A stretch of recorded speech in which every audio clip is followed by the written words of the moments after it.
BBC Whooniverse. You're watching the TGM production.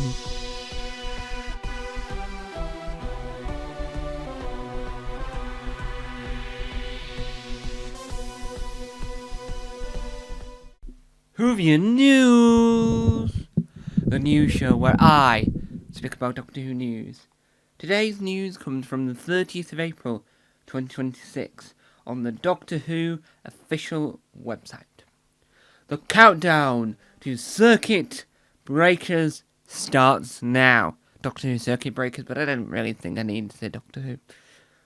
The global multi-platform story begins 25th of June, and the fugitive Doctor is at the centre of it all. Now, let me just show you. Ignore the picture-in-picture. Let me remove that advert. This, if you can see, is the fugitive Doctor, played by John Martin, wearing a very, very snazzy hat, which means we now have two fugitive Doctor costumes, and so cosplayers, people that dress up in costume, now have the option of hat, no hat, because I believe the hat is the only thing I can see that is different than before. Let's read on. A major new Doctor... let me read on Facing Forward. Sorry. A new major Doctor Who story event is here.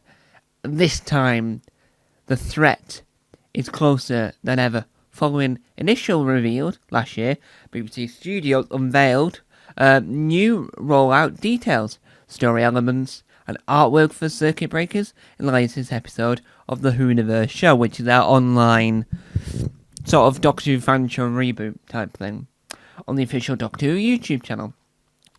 Doctor Who Circuit Breakers launches on the 25th of June 2026, kicking off an epic multi-platform adventure unfolding this summer across audio, publishing, gaming, and digital, bringing fans together for one connecting must-follow Whooniverse event. Must-follow, I say dip into it, if you can. If you've got the funds, and if the games are free, dip into it.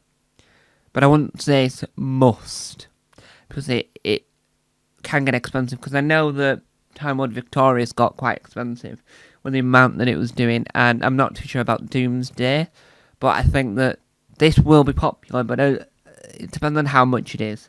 So must-see's a question mark, depends on your budget you've got. It depends on the expensive of the games.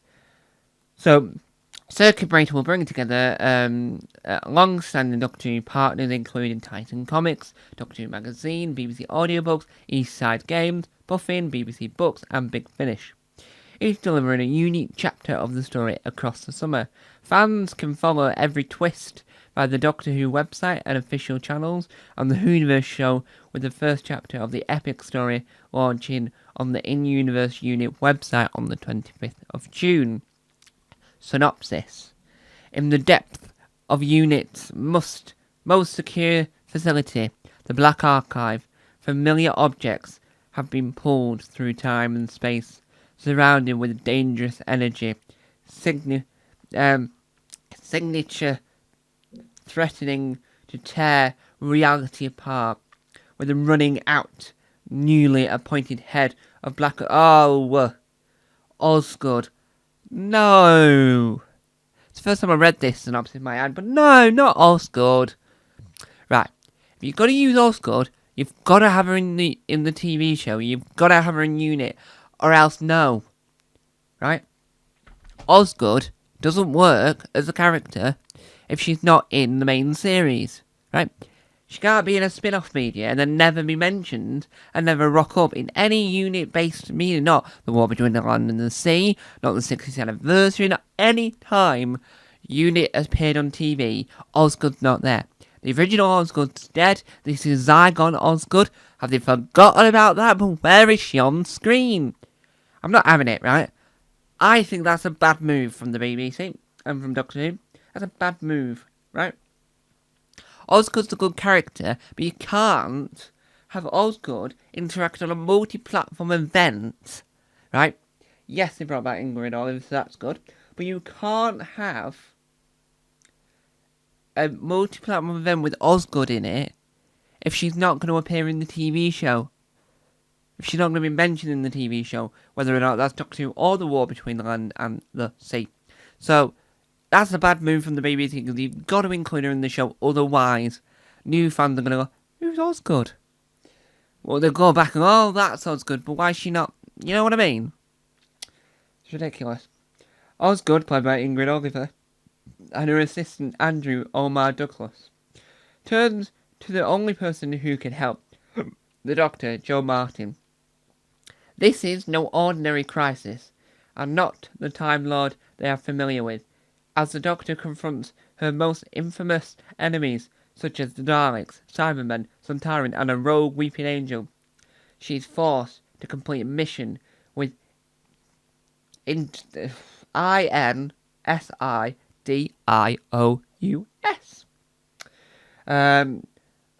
Presence lurking in the shadows. Secrets begin to surface, and the trust between the unit and the Doctor begins to erode. Do apologise about my bad pronunciation of these words. As though those who idolise her start to question if she really is the Time Lord they thought they knew. So, the story breaks down into these categories.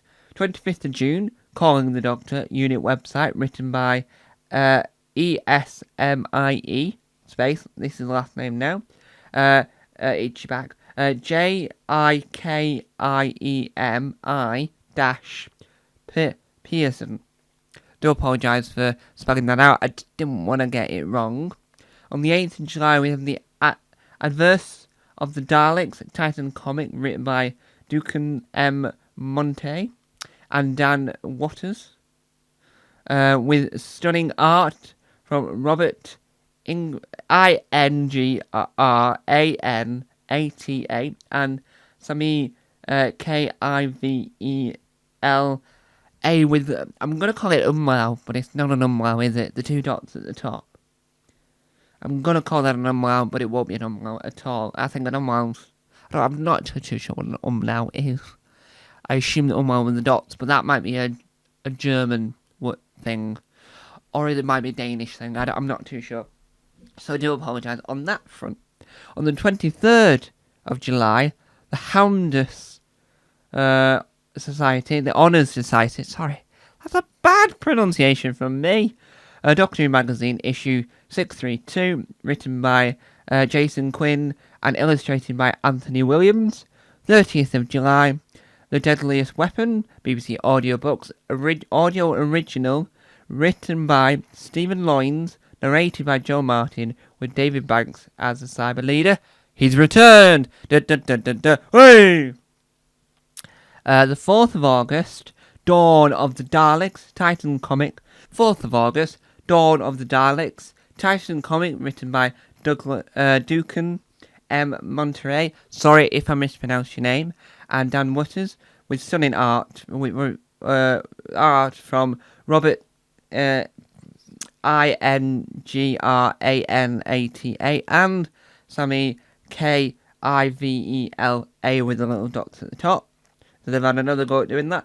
6th of August, Castling, Eastside Studio Games, written by Mario Menlassi.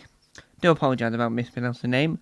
17th of August, Don't Blink, unit website, written by Esme JIKIEMI-Pearson. A lot of them are written by the same people. That's interesting. 20th of August, The Doctor and the Three Witches, Puffin Books, written by Jamil McCurdy. Sorry, do apologise about mispronouncing the name. 27th of August, Moment Mere, Eastside Games, written by Mario Menlassi. Do apologise about mispronouncing the name again. 31st of August, The Black Archives Files, Circuit Breakers Blu-ray release, which is a compilation of episodes, but Joe Martin has only really appeared in 3? I'm going to say 3 episodes now. 2 Jodie Whittaker and 1 Shooty Gatwa, so I'm not too sure whether or not I will be purchasing it either way. 3rd of September, The Kaleidoscope, Penguin Random House book written by Joel Martin, published by BBC Books. That is good!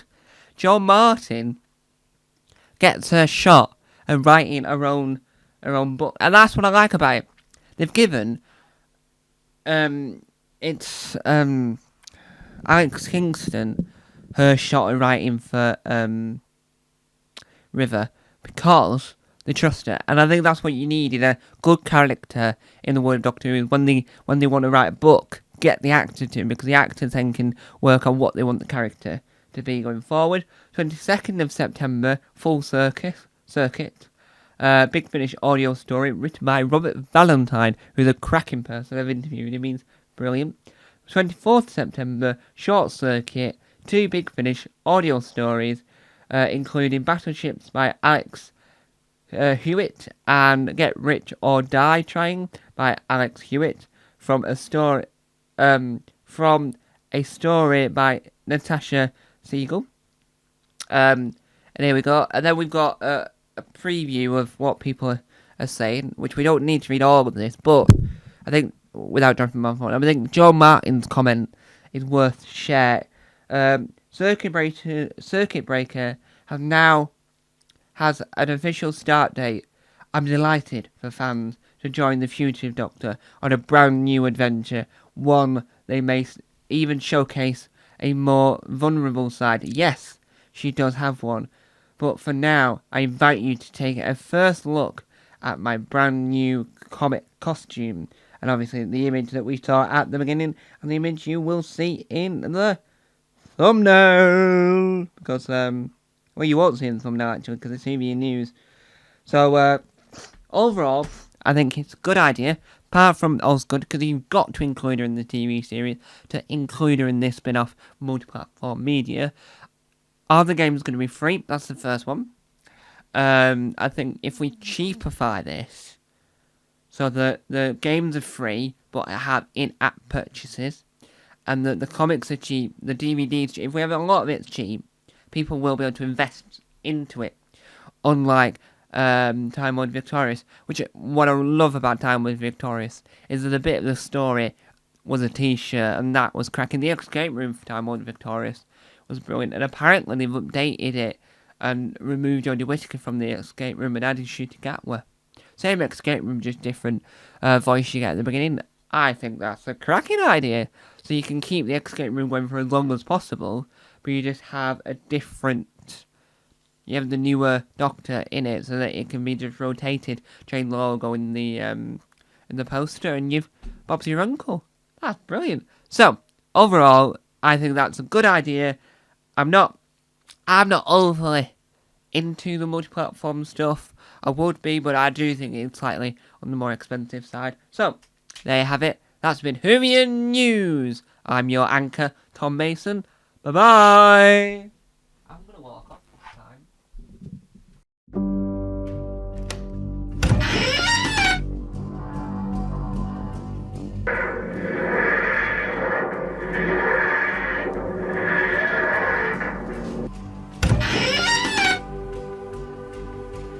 Don't forget to subscribe to the official Tom Mason YouTube channel.